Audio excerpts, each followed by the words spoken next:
AMD's RX 9070 XT has been putting up some really good numbers so far. It's got great features at this point. They're catching up on ray tracing and everything. It's presenting great value compared to a lot of Nvidia's graphics cards, especially at this point. They've been selling extremely well. Like, I've gone to Micro Center and these things have been not sitting on shelves at all. And what's interesting is because they're not going anywhere near the MSRP either. Like, if we were to look at Nvidia's graphics cards, the 9070 XT is competing with Nvidia's 5070 Ti, and this card is like $1,000 very regularly, and it's supposed to be $750, and it's like way above that. AMD's card is supposed to be $600, and it's still going for $730 at the best price, at least according to Micro Center. But there's been a completely different sentiment towards AMD's side. Nvidia's cards are extremely expensive, and they're not really presenting very good value at all, even in the current landscape. And the same thing applies with the RTX 5070. This card has had a lot of problems. Like, obviously, it's way above MSRP. It's supposed to be $550, and the lowest price ones are like $675. I just went to Micro Center recently. They are stupid expensive, okay? They're sitting on shelves. Nvidia graphics cards are sitting on shelves right now, whereas AMD ones are actually selling out despite the prices still being crazy. Nvidia graphics cards are missing some of the bare essentials. Just this generation is not very good in general. Nvidia has been doubling down on this stupid thing of like multi-frame generation. A 5070 is a 4090 because it has 4 times the frame rate. Kills me as this kind of marketing does fool some people here. So here's just a little short I found. It kind of blew me away. No hate to the person who made it. I don't even know exactly who they are. RTX 5070 is out, and I think everyone is so excited about it because everybody's so excited about it. Nvidia claimed that it performs as good as RTX 4090. Impossible without artificial intelligence. And is equipped with DLSS 4 and multi-frame generation, which is the reason why it can compete with a card such as RTX 4090. I think they would have to disclose if they got paid for this DLSS 4 frame generation. Apparently, it just makes it exactly the same as a 4090. No qualms whatsoever, but it really didn't take long for people to go out here and just completely disprove that point. Then also another point of this graphics card that really struck a nerve, for $550, it was including 12 gigabytes of VRAM. That will struggle to leverage the RTX feature set due to its limited 12 gigabyte VRAM buffer. Is a decent amount of VRAM, like it could get by usually right now, but it's kind of just barely enough for a $550 card. I mean, that costs more than a console. But it wasn't just the VRAM too, also the speed of the graphics card, because the 5070, here's Hardware Unbox's video here that we're just looking at. According to their average, I don't have the 5070. Nvidia didn't send me one because I've been so negative about their stuff lately that they're not prioritizing me sending units at all. I'm just saying what I feel about this stuff, guys. I'm just being real with you. And right here, you can see the 5070 here is performing like exactly the same as a 4070 Super. They're 1 FPS difference. The only thing is the 5070 was $550 and the 4070 Super was supposed to be $600, or actually that one was accurately selling for $600 ever since it came out last year. It barely performs better. So generationally, this card is barely significant whatsoever. Honestly, it's just a 4070 super duper. The same thing also applied to the RTX 5080. Now, you guys know that this card, I've tested this card, I've compared it to a 4080 as well, and it just doesn't do that well either. People are really negative about this card as well, and this isn't like some kind of bullshit, just influencer, just make everything negative type shit. This is seriously, the 5080 is so mediocre compared to the 4080 that's like it shouldn't even exist. It doesn't make sense. And we've also seen that the 5080 is going for ludicrous prices as well. $1,800 for a 5080? That costs more than what a 4090 was a couple years ago. Now 4090 is better than this graphics card in every way. It's like at least 20% faster on average all the time. I've tested those cards against each other, and it'd be $1,800 and it has 16 gigabytes of VRAM. Now, something for reference, I know it's a different kind of memory, but the 9070 XT I have in my hand right here, I bought it for $600. And it has 16 gigabytes of VRAM. Make it make sense. And then this doesn't even like take into account so many issues like driver bugs. I've run into them myself. My 5070 Ti that I've tested just is stuttering all the time. It got so bad that the driver was so bad they released a hot fix to correct some of the issues it's having. But Nvidia also has issues with PhysX support. This is a headlining feature that used to be on older RTX cards, like anything 40 series and below. Then all of a sudden, Nvidia cut out 32-bit So 64-bit does still work, but 32-bit PhysX support on 50 series cards. So 5090 in some cases is significantly slow, like half slower than a 4090. Why did they cut out some of their features? They're just getting rid of some of the things that used to make Nvidia graphics cards unique. There's also the whole situation of missing ROPs. So ROPs are the Restoration Operation Units or something like that. I kind of forget what it stands for. What does the bulk of rendering performance on your GPU for games and everything. And they've made several GPU mistakes and manufacturing errors. Apparently they've been corrected at this point. So some of your GPUs would just perform worse than they were supposed to, even though you're paying for the exact same graphics card. You don't know necessarily, if you're not tech savvy, if you have a GPU that's missing ROPs. How do you know that? Like, it would seem like it performs good enough, it works good enough. Actually, worse performance, Nvidia didn't inform anybody about this. They're trying to sweep it under the rug, even though it seems like they knew what was going on from the start. I want to address the GPUs themselves. So the 5070, 5080. Nvidia has been known to refresh their graphics cards and make them better, otherwise calling that whole new series a super series of graphics cards. Now, to give you a timeline, the super series for 40 series graphics cards, it's a lot of S's and shit, but those cards launched in January of 2024. So that's just a little over a year ago at this point. And originally 40 series graphics cards launched, or they're supposed to launch in like October of 2022. About a year there. So these graphics cards could be closer than you might think. There's apparently rumored now a 5080 Super and a 5070 Super. We've also seen other leaks that do corroborate the one that we've seen here. There's one where MSI accidentally made a typo on their website for motherboard support, and this isn't a clear proof. The 5080 typically has 16 gigabytes of memory, but on their website here, it was listed as having 24 gigabytes of memory. So just a little thing there. It's like, hey, the 5080 usually doesn't look like that. Now, this could be a miscommunication because maybe they planned to make a 5080 at one point in time that had 24 gigabytes. This actually isn't out of the realm of this type of stuff. This was a rumor for a while. Is there something going on behind the scenes? And that's kind of what we've been looking at with these new cards. There's been a new rumor that these could be featuring new memory on them and actually solving some of the problems that these graphics cards have. Like, we don't really know. I don't know if this is a verified leak or if they're very consistent or not. So this isn't like 100% confirmed, but we've seen a lot of rumors up to this point. Apparently now the 5080 Super and 5070 Super, instead of having 16 gigabytes and 12 gigabytes, they could have 24 gigabytes and 18 gigabytes. So that would be a lot more comfortable VRAM on both these graphics cards. Like, I wouldn't really worry about their performance exceeding their VRAM capacity or anything like that. Now, you might be wondering, like, how the hell are they going to increase the capacity on the graphics cards? It's not just magic. As graphics cards are made, they have a certain bus width, which is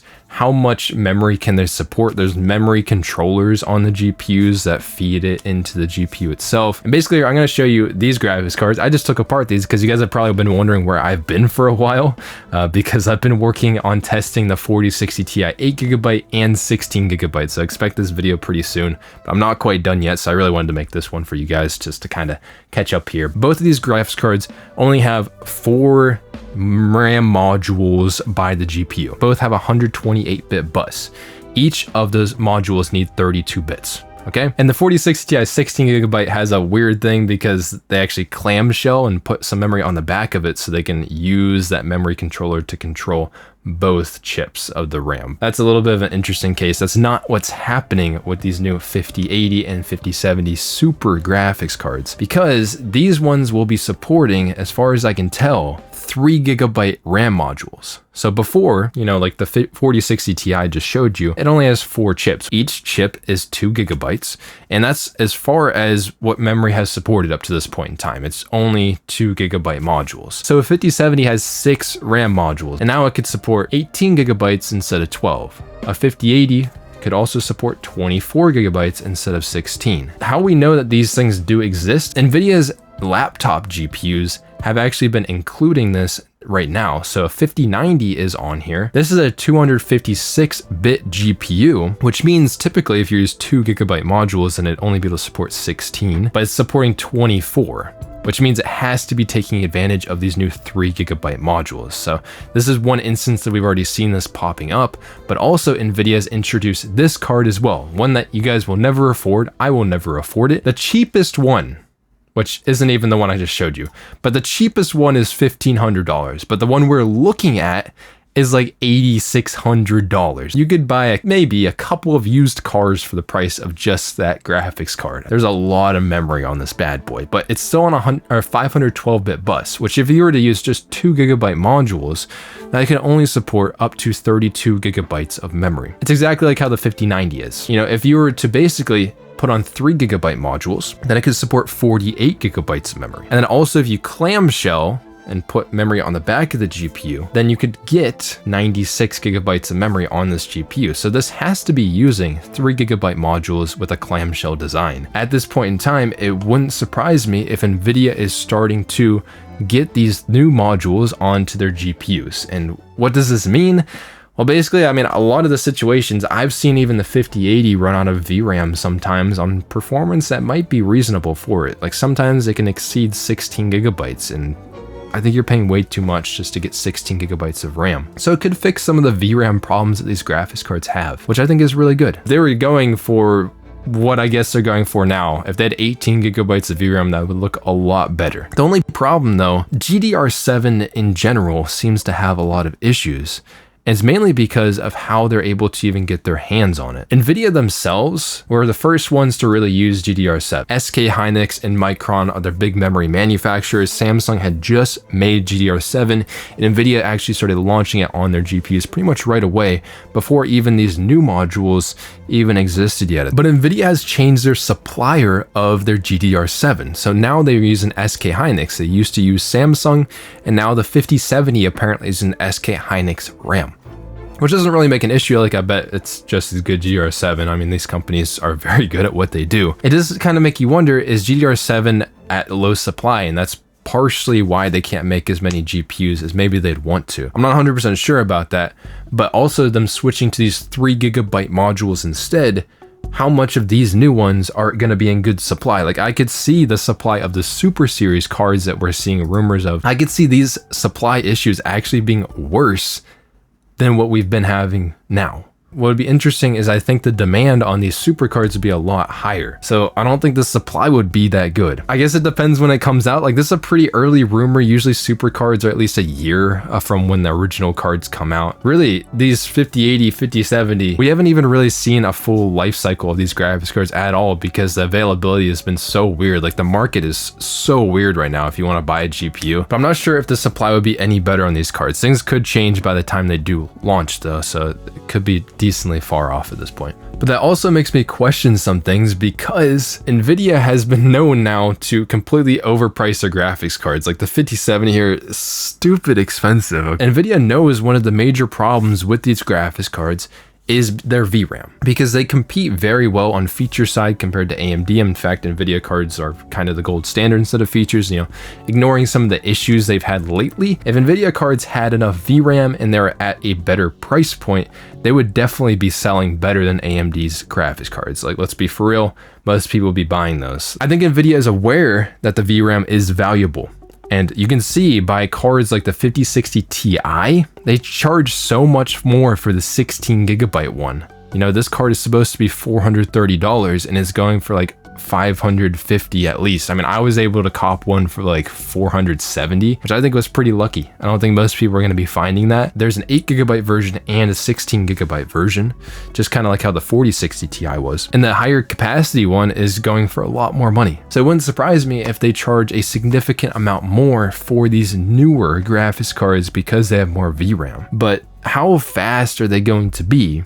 Because as we saw, I don't think it takes a rocket scientist to really see this, but these other cards we already talked about, the 5070 and 4070 Super, I mean, these cards are basically the exact same graphics card. Even the 5070 Ti right here versus the 4070 Ti Super, there's a very small difference between those guys as well. These new 50 series cards have been very, very underwhelming in more ways than just VRAM too. Their performance hasn't been that good. Could the new Super Series cards get faster as well? And that's where I'm not 100% sure, because there's some cards like the RTX 5080, I think I have it in here. As far as I know, I'm not even 100% sure, but this is about as big as they can make the GB203 die that it's on without making a whole new GPU die. I don't know if this card could realistically get faster than it is. I think they could bend some chips that would be a little bit faster than it, but I don't know if that would be enough to make a Super Series refresh, maybe a 5080 Ti. The 5080, basically the same amount of cores as a 4080 Super here. It's just a little bit faster than that graphics card, and it's basically just based off of how many cores does it have and also the memory performance that it does gain by going to GDR7. So these new cards, I'm not 100% sure about the 5070,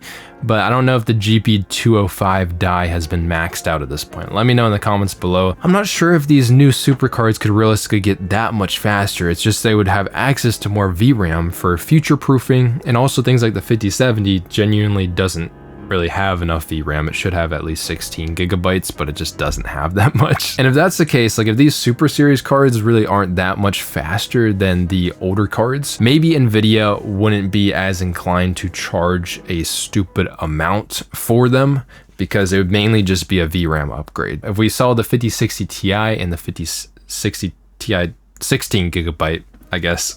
These cards are weird. They're really, on MSRP is only a $50 gap between these two cards, which is not insignificant, but it's also not a huge gap in terms of their price point. But Nvidia might end up charging more for the newer cards of the Super Series if they have more VRAM. Maybe it wouldn't be a ton more, maybe it'd be more similar to that 5060 Ti, and also it'd be a pretty easy VRAM upgrade as long as it doesn't cost that much, because they're not clamshelling the GPU. As you can see here with the 4060 Ti, they actually had to redesign the entire PCB in order to accommodate the more RAM on the back of it. 3 gigabyte modules, it would literally just be a drop-in change out for the higher density chips and probably some BIOS things to configure and that kind of stuff, but much less of an intensive process. But yeah, I'm not 100% sure on these guys.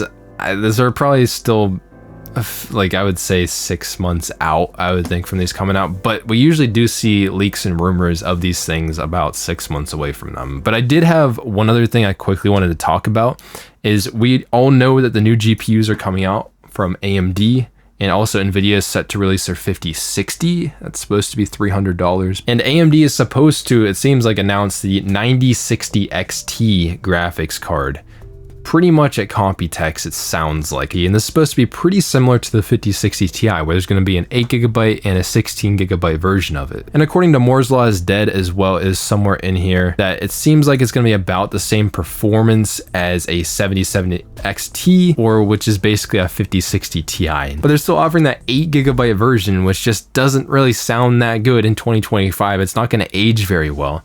And what Moore's Law is Dead is saying is that they might actually cancel their 8 gigabyte version of that GPU and instead just make a 16 gigabyte one, which would be a pretty cool development if, you know, their pricing kind of works out to be a good amount. Like if they were charging the same amount as Nvidia's 8 gigabyte card and it had the same performance, but it had 16 gigabytes instead of 8. I mean, that'd be a pretty big, you know, you to Nvidia there. That they already started production of the 8 gigabyte one, so they would have to basically just sell some of them at the launch, so it might still be announced but in low volume if people want to buy the graphics card. I mean, 8 gigabytes can be usable, it just depends on what you play, so maybe they'd sell at a very discounted price and just get rid of them. Or it seems like they also might turn these into 9050 XT graphics cards that had 8 gigabytes, price them down quite a bit. So it'd be cool if AMD didn't offer the 8 gigabyte one, because it's just confusing for people because they don't know the difference between these. I'm going to talk about this in